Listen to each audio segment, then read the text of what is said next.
अस्सलाम वालेकुम नाजरीन, मैं हूं इश्तियाक हुसैन। आप देख रहे हैं कंपैरिजन टीवी। दुनिया में जितने ममालिक उतने कल्चर, मुख्तलिफ़ रस्म व रवाज, सैकड़ों ज़बानें, तरह तरह के फूड, रंग बरंगे लिबास, हर माशरे की अपनी एक अलग पहचान, सब की अपनी अपनी वैल्यूज़ हैं और सब काबिल एहतराम हैं।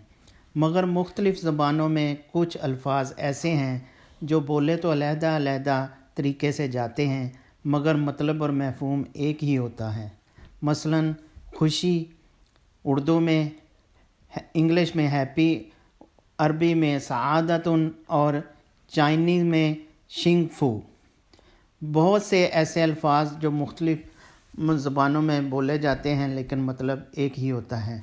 मगर गैरत लफ्ज़ ऐसा है जो जिस सोसाइटी में बोला जाता है उसी सोसाइटी के लिहाज से उसका मतलब बदल जाता है।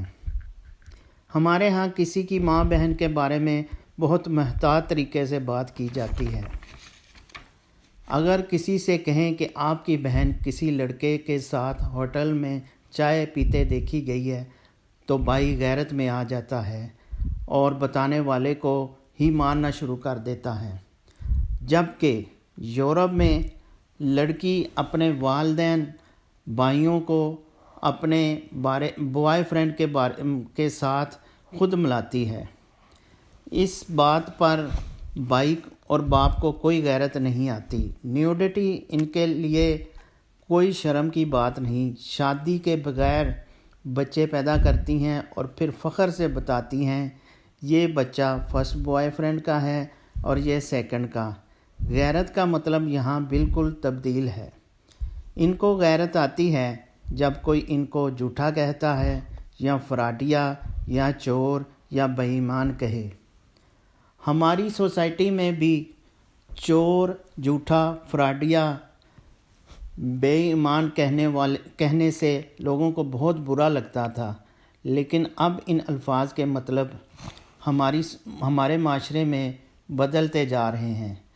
पैसे, शोहरत और इक़्तिदार की दौड़ में ऐसे मसरूफ़ हैं कि इन चीज़ों को हासिल करने के लिए कुछ भी कर लेते हैं।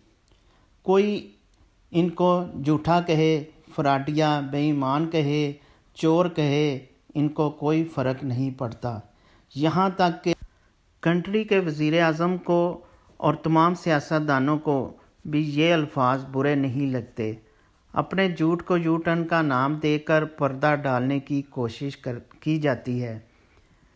इनके सामने इनके झूठ की वीडियो चला भी दी जाए तो फिर भी एहसास शर्मिंदगी इनके चेहरे पर महसूस नहीं होगी।